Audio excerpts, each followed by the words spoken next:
नमस्कार दोस्तों, जय हिंद। कैसे हैं आप लोग? उम्मीद करता हूं काफ़ी अच्छे होंगे और पढ़ाई लिखाई भी अच्छे से चल रही होगी। आज हम लोग का सिंटेक्स का 13th लेक्चर होगा। अभी तक में 12 लेक्चर्स हो चुके हैं।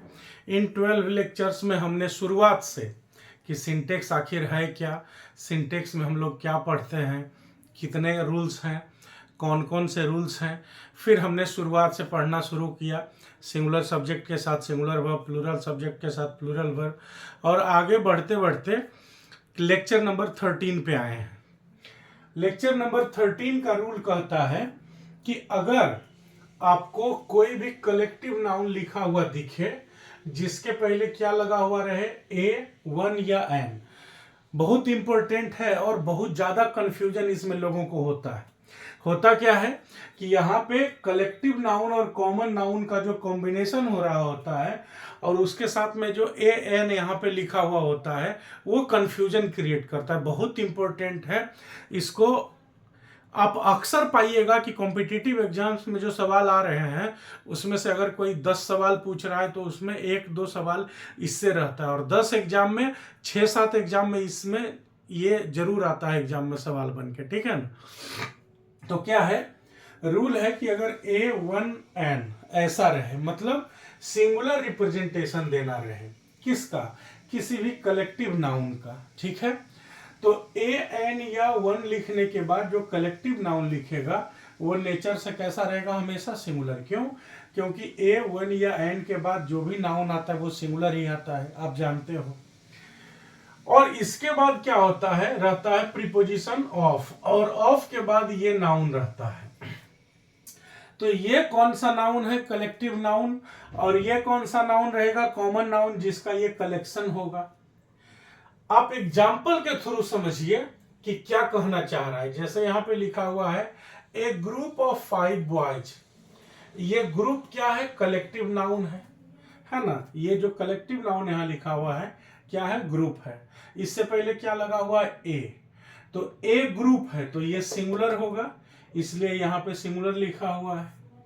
लेकिन यहाँ पे 2 लिखा हुआ है तो 2 के साथ यहाँ पे क्या लिखा गया है, बैंड्स। ए के साथ क्या लिखा गया, ग्रुप, और 2 के साथ क्या लिखा गया है, बैंड्स लिखा गया है ना। तो इसी बात पे आप गौर कीजिएगा कि कहता है कि ए वन या एन लिखा हुआ रहे, उसके बाद कोई कलेक्टिव नाउन हो, और फिर किस नाउन का ये कलेक्शन है। ये जो कलेक्टिव नाउन है वो किस चीज का कलेक्शन है। ये जो संग्रह है, कलेक्टिव नाउन संग्रह होता है, तो किस चीज का संग्रह है वो नाउन यहां पे लिखा हुआ रहेगा। जैसे ये ग्रुप हो गया कलेक्टिव नाउन, किस चीज का है, लड़कों का, बॉयज लिखा हुआ है। यहाँ पे हर्ड लिखा हुआ, हर्ड माने मवेशियों के झुंड को हर्ड कहते हैं। किनका, गायों का। तो ये जो ऑफ के बाद नाउन लिखे हुए रहेंगे ये नाउन हमेशा प्लूरल रहेंगे। यहां पे ए वन या एन रहे तो कलेक्टिव नाउन हमेशा सिंगुलर होगा, ऑफ के बाद नाउन हमेशा प्लूरल होगा। लेकिन एक से बड़ी कोई भी संख्या हो, 2, 3, 4, 5, 6, 7 इस तरह की कोई संख्या हो, तब यहां जो कलेक्टिव नाउन सिंगुलर था ये भी यहां पे प्लूरल हो जाएगा, और ये तो प्लूरल ही रहेगा। यहां भी प्लूरल, यहां भी प्लूरल। क्या हुआ कि जो कलेक्टिव नाउन होता है, जो कलेक्शन होता है, कलेक्शन माने ग्रुप, संग्रह होता है, तो ये जो ऑफ के बाद नाउन लिखा हुआ है ये ऑफ के बाद वाला नाउन बताता है कि आखिर हम लोग किस कलेक्शन की बात कर रहे हैं, किस चीज का संग्रह है। तो जिस भी चीज का संग्रह होगा, झुंड होगा, वो एक से ज्यादा है तभी तो उसको संग्रह या झुंड कह रहे हैं ना। एक होगा तो संग्रह कहेंगे, नहीं कहेंगे। तो रूल है कि आप कलेक्शन के ऊपर ध्यान दीजिए। ये जो कलेक्टिव नाउन है इसके ऊपर ध्यान दीजिए। ऑफ के बाद तो नाउन दोनों में प्लूरल आएगा, यहां भी ऑफ के बाद नाउन प्लूरल आ रहा है और यहां भी ऑफ के बाद नाउन प्लूरल आ रहा है। क्यों? क्योंकि ये जो नाउन है दोनों ये दिखा रहे हैं कि देखिए भाई साहब, ये जो झुंड है, जो कलेक्शन है, वो किस चीज का है। तो झुंड या कलेक्शन को दिखाने वाला नाउन तो नेचुरली प्लूरल होगा, एक से ज्यादा को ही तो झुंड कहते हैं, तो ये दोनों में प्लूरल होगा। लेकिन ये an1 लगने से सिंगुलर रहेगा, और 2 3 4 5 एक से बड़ी कोई संख्या लिखा जाएगा तो ये प्लूरल होगा। तो आपको सब्जेक्ट किसको लेके चलना है, इस कलेक्टिव नाउन को सब्जेक्ट लेके चलना है। साथ में जो ये जो कॉमन नाउन यहां लिखा हुआ है इसको सब्जेक्ट नहीं मानना है। क्यों? एग्जाम्पल देखिए, लिखा हुआ a group of 5 boys were sitting under that tree, कि 5 लड़कों का एक झुंड उस पेड़ के नीचे बैठा हुआ था। अब आप जो बताना चाह रहे हैं दरअसल वो क्या बताना चाह रहे हैं, वो आप बताना चाह रहे हैं कि एक झुंड उस पेड़ के नीचे बैठा हुआ था। आप क्या बताना चाह रहे हो, इस पे ध्यान दो। आप बताना चाह रहे हैं कि उस पेड़ के नीचे एक झुंड बैठा हुआ था, एक ग्रुप बैठा हुआ था। फिर बोला किस चीज का ग्रुप जी, तो 5 लड़कों का एक ग्रुप। तो आप इनडायरेक्टली यही कह रहे हैं कि वहां 5 लड़के बैठे हुए थे, लेकिन ये इनडायरेक्टली आप बोल रहे हैं। डायरेक्टली क्या बोल रहे हैं, सब्जेक्ट के रूप में आपने क्या चूज किया है कि वहां पे क्या बैठा हुआ है, ग्रुप। तब जब आपसे पूछा गया कि किस चीज का ग्रुप था भाई, तब आप कह रहे हो 5 लड़कों का ग्रुप था। तो ये जो ग्रुप शब्द यहां पे लिखा हुआ है इसको परिभाषित करने के लिए 5 लड़का, इसको क्लियर करने के लिए यहां पर आप लिखे हैं 5 लड़का, कि किसका ग्रुप था, लड़कों का। कितने लड़कों का, 5 लड़कों का। लेकिन आप जो कहना चाह रहे हैं असल में वो कह रहे हैं कि एक ग्रुप बैठा हुआ है, तो ग्रुप बनेगा सब्जेक्ट। अब ग्रुप कितना है, एक। तो यहां पे जो वर लिखा हुआ है वो गलत हो जाएगा, क्या होगा यहां पे, वाज। एक लिखा हुआ है माने ये कलेक्टिव नाउन सिंगुलर है, तो इसके साथ वर्ब भी होगा सिंगुलर। हमेशा ध्यान रखिएगा, इसमें बहुत लोग कंफ्यूज करते हैं कि लिखा हुआ है 5 बॉयज, यहाँ पे वर लिख देगा, इसको सही मान के चलते हैं। और दिमाग में उनका ये लॉजिक भी रहता है, ये लॉजिक नहीं कुतर्क है कि बैठा हुआ तो 5 लड़का था ना। अरे मेरे भाई 5 लड़का तो बैठा हुआ था, तो बताओ मैं अगर कहूं कि 50 किताबों से भरा हुआ एक कार्टून या एक बॉक्स, एक पेटी, एक बक्सा, कितने किताबों का है, 50 किताबों का। आपको अगर मैं कहूं कि 50 किताबों से भरा हुआ एक बक्सा टेबल पे रखा हुआ है, तो आप ट्रांसलेशन क्या बनाइएगा, A box of 50 books is on the table की are on the table। A box of 50 books, कितने किताबों का एक बक्सा, 50 किताबों से भरा हुआ एक बक्सा। is on the table की are on the table, obviously is on the table होगा। क्यों? क्योंकि मैं कह रहा हूं कि टेबल पे एक बक्सा है, बक्सा कितना है, एक है। बॉक्स कितना है, कार्टून कितना है, एक है। कंटेनर कितना है, एक है। अब उसमें मैं बता रहा हूं कि कंटेनर में आप ध्यान रखना 50 किताबें हैं, वो कंटेनर के लिए जानकारी है, सब्जेक्ट 50 किताबें नहीं है। इसको और अच्छे से समझिए। अगर आपको कहा जाएगा कि 10 बच्चों का एक बाप आपसे मिलने आया है, तो वो जो बाप है, वो जो फादर है, कितने बच्चों का है, 10 बच्चों का। तो मिलने जो आपसे आया है वो 10 बच्चा मिलने आया कि 10 बच्चों का बाप मिलने आया है, बाप ना मिलने आया। तो बाप अकेला सब्जेक्ट बनेगा सिंगुलर। भले उस बाप को आप ये कह के परिभाषित कर रहे हैं, डिफाइन कर रहे हैं, आइडेंटिफाई कर रहे हैं, पहचान कर रहे हैं कि वो जो बाप है कितने बच्चों का है, 10 बच्चों का है। तो a father of 10 children have come to meet you कि has come to meet you, obviously HAS has होगा। तो ठीक इसी तरह से यहां भी आपको ध्यान रखना पड़ेगा कि कलेक्टिव नाउन सब्जेक्ट बनेगा। एक ग्रुप रहेगा, एक झुंड रहेगा तो वर्ब सिंगुलर होगा। एक से ज्यादा ग्रुप या झुंड रहेगा तो वर्ब प्लूरल होगा। ये एक में सिंगुलर, ये एक से ज्यादा में प्लूरल, लेकिन ये तो हमेशा प्लूरल ही रहेगा। इसको देख के कंफ्यूज नहीं होना है। क्यों? ये तो बस बता रहा है कि देखिए इतना चीज मिलके ये एक झुंड बना है, तो ये तो प्लूरल रहेगा, लेकिन ये कभी सब्जेक्ट नहीं बनेगा। हमेशा इस बात पे ध्यान रखिएगा।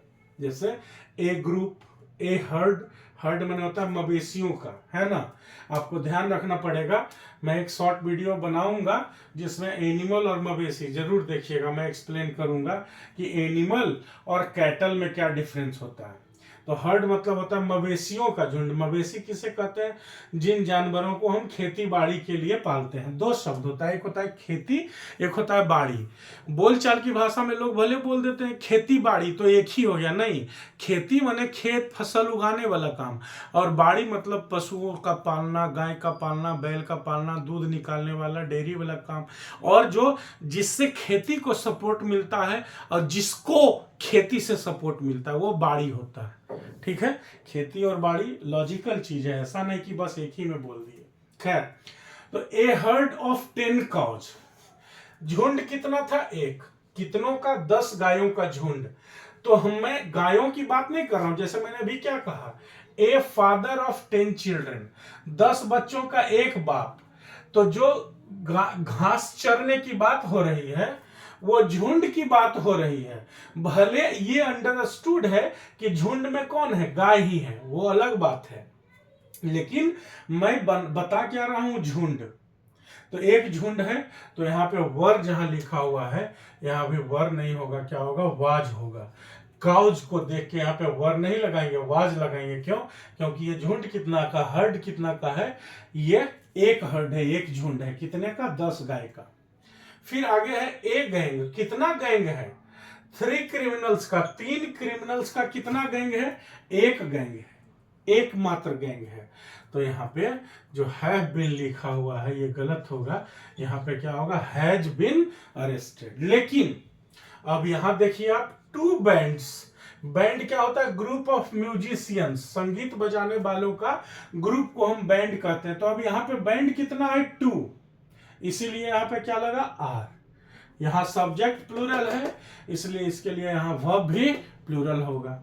फिर लिखा हुआ है 3 प्राइड्स ऑफ लायंस। प्राइड किसको कहते हैं? शेरों के झुंड को।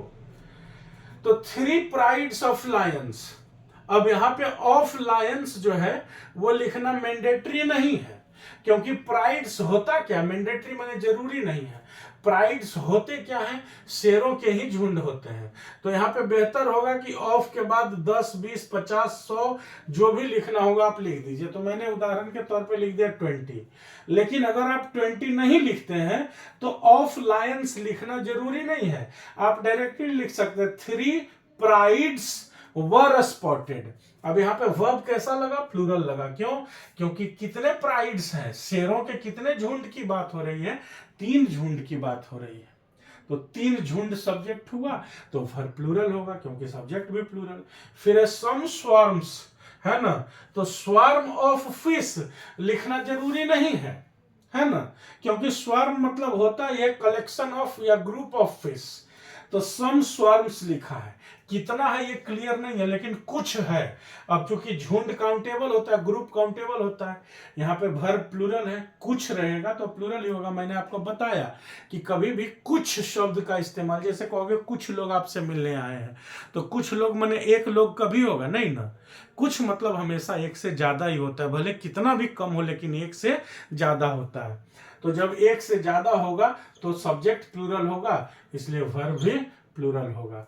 तो यहाँ पे आर सही होगा, यहाँ पे वर सही होगा, यहाँ भी आर सही होगा। लेकिन इन तीनों एग्जांपल्स में 1, 2 और 3 इनमें ध्यान रखना होगा कि एक ग्रुप की बात कर रहे हैं, तो यहाँ पे वर नहीं वाज होगा, यहाँ भी वर नहीं वाज होगा, और यहाँ हैव नहीं हैज होगा। क्लियर है? तो आई थिंक ये वाला जो रूल है वो आपका इन सारे एग्जाम्पल से क्लियर हो गया होगा। अब हम लोग बढ़ते हैं नेक्स्ट रूल की ओर। नेक्स्ट स्लाइड में नेक्स्ट रूल लेके आते हैं। अब देखिए, अभी पिछले स्लाइड में हम लोगों ने क्या पढ़ा कि अगर an1 के साथ रहेगा और कलेक्टिव नाउन रहेगा, जैसे a group of, a band of, a class of, a herd of, ये रहेगा, तब क्या होगा? चूंकि a band, a class, a group लिखा हुआ है, जैसे मैं एक एग्जांपल समझाने के लिए यहाँ पे नीचे लिख रहा हूँ। हमने क्या पढ़ा कि अगर लिखा हुआ रहेगा ए group of 20 men are coming to meet the MLA। ठीक है, क्या लिखा हुआ है आप देखिए। अभी ये मैं पिछले स्लाइड की बात कर रहा हूं, ये अभी का स्लाइड मैं इसके बाद एक्सप्लेन करूंगा। पिछले स्लाइड में हम लोगों ने क्या पढ़ा कि लिखा हुआ है ए ग्रुप ऑफ 20 मैन, ठीक है। अब यहाँ 20 मैन के बाद वर्ब क्या लगाया हुआ है, are. A group of 20 man are coming. हमें इसी बात का ध्यान रखना पड़ेगा कि अगर 20 लोगों का रहे, चाहे 50, चाहे 200, चाहे 2000 लोगों का, 2 लाख लोगों का ग्रुप रहे, सामने लिखा हुआ क्या है, ए ग्रुप। अगर ए ग्रुप लिखा हुआ इसका मतलब है कितने ग्रुप की बात हो रही है, एक।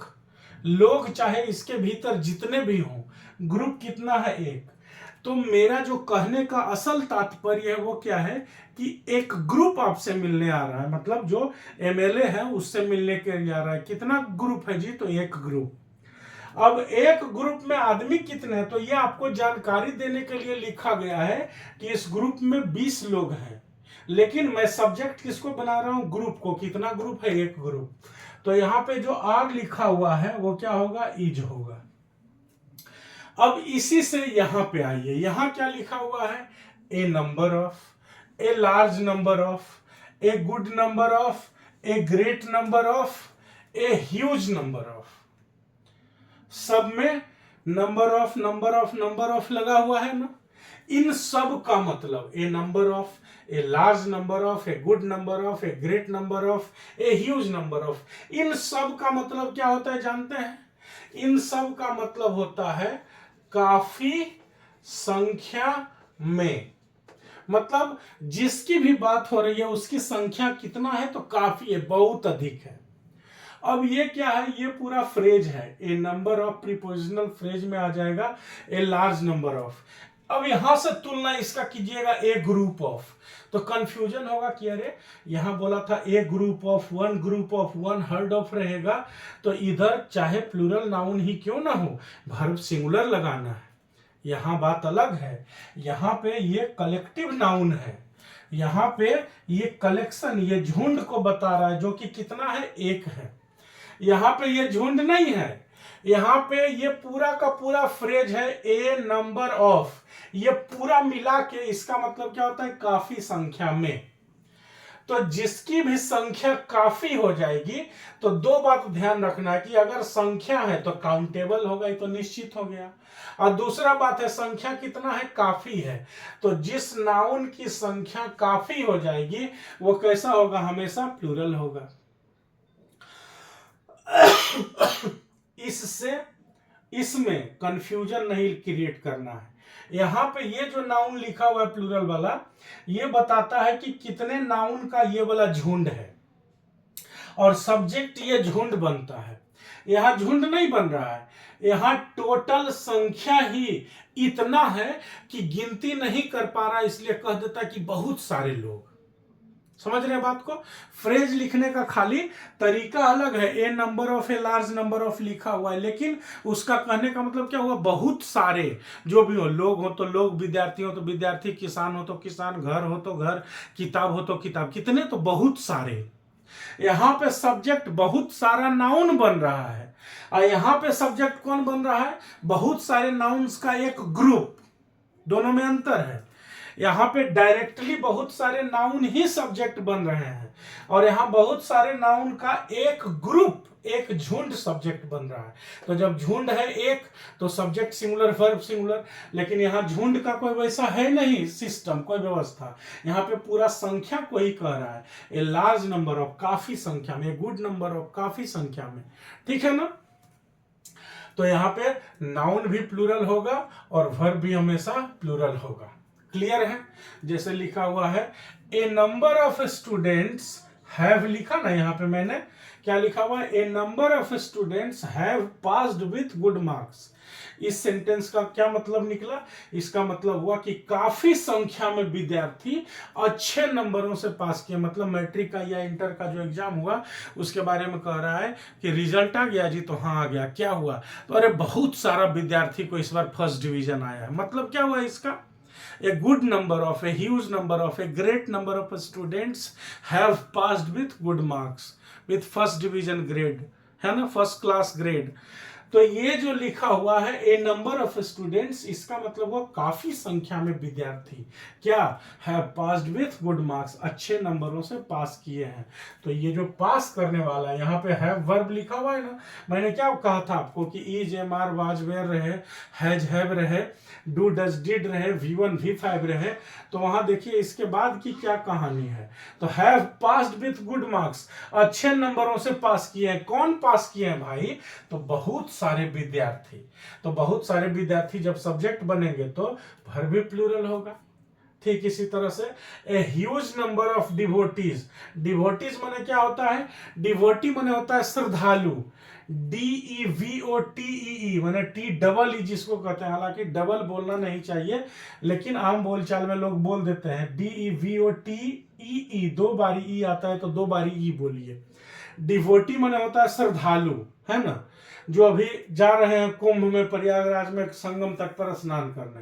तो a huge number of devotees have taken the holy dip at Sangam today, मतलब क्या है कि आज काफी संख्या में श्रद्धालुओं ने संगम तट पे डुबकी लगाई। डिप माने डुबकी लगाना।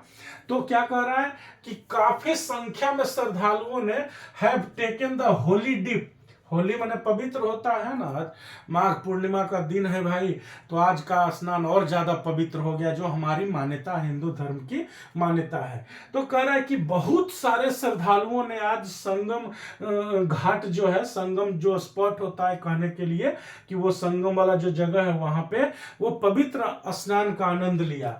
कितने, तो बहुत भारी संख्या में श्रद्धालु, ए ह्यूज नंबर ऑफ डिवोटीज। तो जब भारी संख्या में श्रद्धालु सब्जेक्ट बनेंगे तो सब्जेक्ट भी प्लूरल होगा, ए वर्ब भी प्लूरल होगा। इसी तरह से ए लार्ज नंबर ऑफ फार्मर्स, कितने किसान, काफी किसान। मैं पॉइंट आउट क्या करना चाह रहा हूं कि जैसे यहां पे ए ग्रुप ए बैंड, जस्ट पिछला स्लाइड में जो आप देखे उससे इस वाले ए को मत जोड़िएगा। यहां ए अलग से नहीं आ रहा है, यहां पे हमेशा ए लगा हुआ चिपका हुआ रहेगा, लेकिन यहां हमेशा ए चिपका हुआ नहीं रहेगा। यहां हम चाहे तो ए को हटा को 2 3 4 5 6 लिख सकते हैं, ये वाला ए को हटा के हम 2 3 4 5 6 नहीं लिख सकते हैं। क्लियर है, समझ में आ रही है बात आपको। इसलिए आप इस बात पे हमेशा ध्यान रखिए, a number of, a large number of, a good number of, a great number of, a huge number of, इन सब का ये पूरा का पूरा ये फ्रेज है एक शब्द के जैसा, जिसका मतलब होता है काफी संख्या में।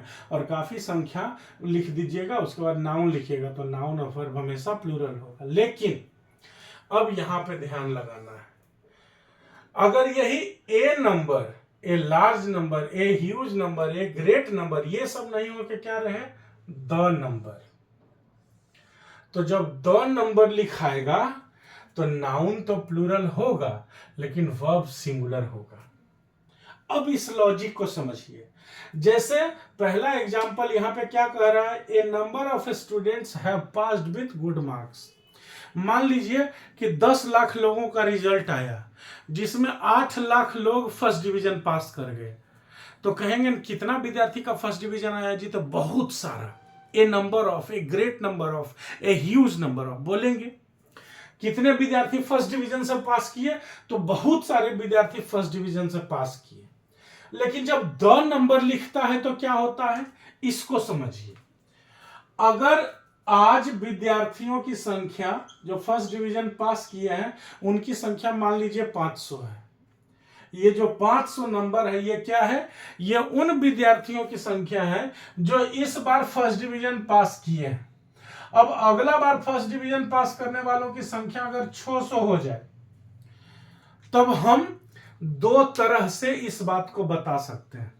मान लीजिए 2024 में 500, 25 नहीं छोड़िए 2024 ही लेते हैं कि 2024 में इंटरमीडिएट का एग्जाम में 500 विद्यार्थी फर्स्ट डिवीजन लाए थे 2024 में। अब 2025 में 600 विद्यार्थी फर्स्ट डिवीजन ले आए। तो इस बात को हम 2 तरह से बता सकते हैं। या तो हम कहेंगे कि फर्स्ट डिवीजन लाने वाले विद्यार्थियों की संख्या बढ़ गई है। क्या बढ़ी है, विद्यार्थियों की संख्या। देखिए ओवरऑल मीनिंग है ना, जिसको कहते हैं कि कुल मिला के मोटे तौर पे, मोटा मोटी जिसको बोलते हैं कि असली अर्थ जो होगा वो सेम होगा। राम ईट्स ए मैंगो, ये mango is eaten by Ram, असली अर्थ में कोई फर्क नहीं आएगा, लेकिन लिखने का तरीका भाषा में अगर बदला तो फिर उसका सारा हिसाब किताब बदल जाता है। तो अगर 2024 में 500 विद्यार्थियों ने फर्स्ट डिवीजन किया और 2025 में ये बढ़ के हो गया 600 विद्यार्थी, ठीक है ना, तब क्या हम कहेंगे? दो तरह से इस बात को हम बता सकते हैं। कैसे कैसे? या तो हम कहेंगे कि फर्स्ट डिवीजन पास करने वाले विद्यार्थियों की संख्या बढ़ गई है। क्या बढ़ी है? संख्या। विद्यार्थी नहीं बढ़े, मैं ये नहीं कह रहा हूं। इनडायरेक्टली बढ़े तो विद्यार्थी ही है, लेकिन मैं नहीं कह रहा हूं कि विद्यार्थी बढ़ गए हैं, मैं कह रहा हूं संख्या बढ़ गई है। तो संख्या मतलब क्या हुआ? ये जो 500 लिखा हुआ है यही बढ़ के क्या हो गया? 600। क्या हुआ? संख्या बढ़ गई। और आप इस बात का ध्यान रखिए, नंबर लाइन रहता है ना, थोड़ा सा भी गणित का ज्ञान होगा तो आप जानते होंगे कि इस तरह से नंबर लाइन होता है। यहाँ 0, इधर -1, -2, -3, इधर 1, 2, 3, 4 ऐसे बढ़ता है ना नंबर लाइन पे। तो इस नंबर लाइन पे देखिए, कोई भी संख्या कितनी होगी? एक ही होगी ना। इस बात को आप नहीं समझे, मैं समझाता हूं। इस लाइन पे -3 खोजिएगा तो एक ही ना मिलेगा, इस लाइन पे 2 खोजिएगा तो एक ही ना मिलेगा, नहीं। तो जो गिनती की संख्या है, जितनी भी संख्याएं दुनिया में है वो कितनी है? एक है। 500 कितना है? एक। 510 कितना है? एक। 2 कितना है? एक। 5 गो 2 है, 10 गो 4 है, 4 कितना है? एक ही 4 ना हमारे पास है। तो ठीक इसी तरह से ये क्या कह रहा है? संख्या बढ़ गई है। तो जब हम संख्या पर जोड़ देंगे तब हमने क्या कह दिया? The number. तब हम लोग नाउन की गिनती नहीं कर रहे हैं, तब हम लोग संख्या को सब्जेक्ट बना रहे हैं। हमने क्या कहा? विद्यार्थियों की संख्या बढ़ गई है। संख्या बढ़ने का मतलब क्या हुआ कि ये 500 ये धीरे धीरे धीरे कॉम्प्लान पी के क्या हो गया? 600। तो this 500 alone is a singular subject.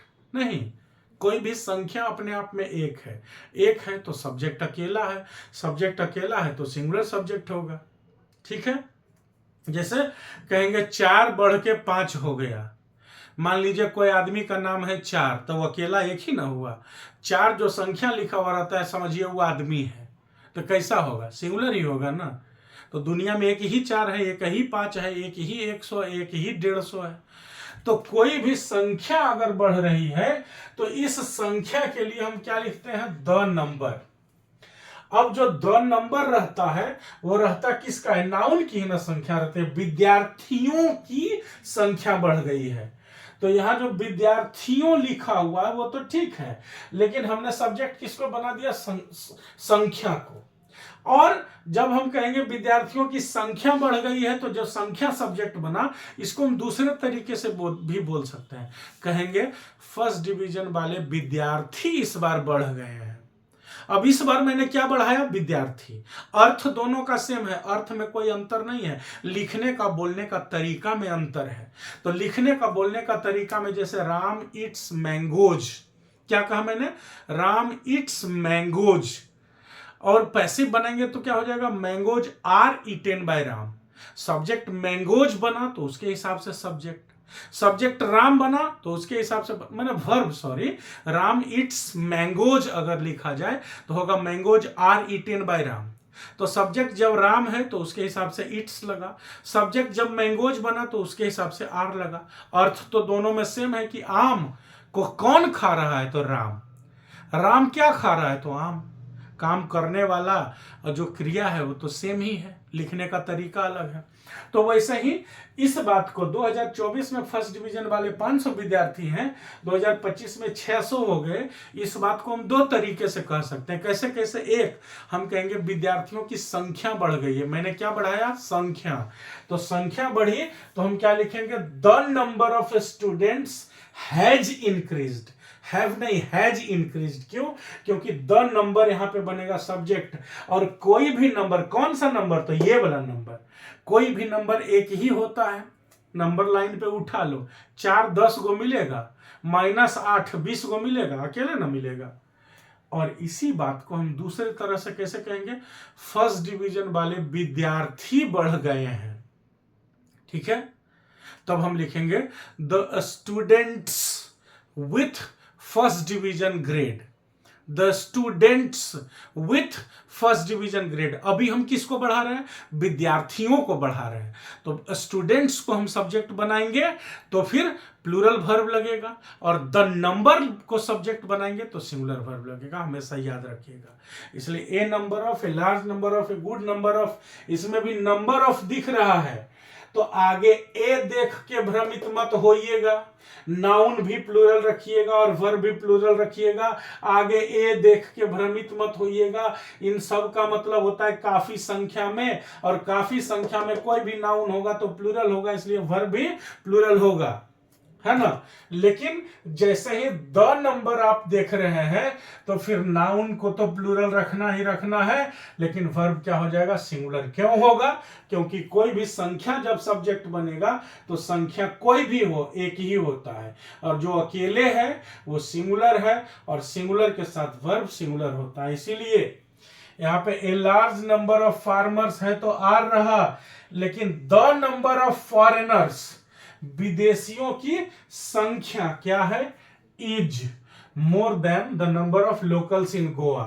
मतलब गोवा में विदेशियों की संख्या स्थानीय लोगों की संख्या से ज्यादा है, मतलब वहां विदेशी ज्यादा है, स्थानीय लोग कम है। वैसे ही the number of devotees at Sangam today was more than 1 crore. Sangam पे आज के डेट में श्रद्धालुओं की संख्या कितनी थी, 1 करोड़ से ज्यादा।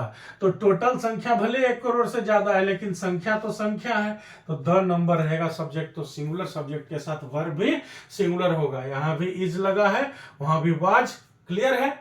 तो इसलिए a group of, a band of, a herd of, इनके साथ a number of, a large number of का तुलना मत कीजिएगा। A group of, a band of है, उसमें 2 बैंड्स ऑफ भी हम लिख सकते हैं, 3 ग्रुप्स भी लिख सकते हैं, वहां ए को हटा के 2, 3, 4 भी लिख सकते हैं।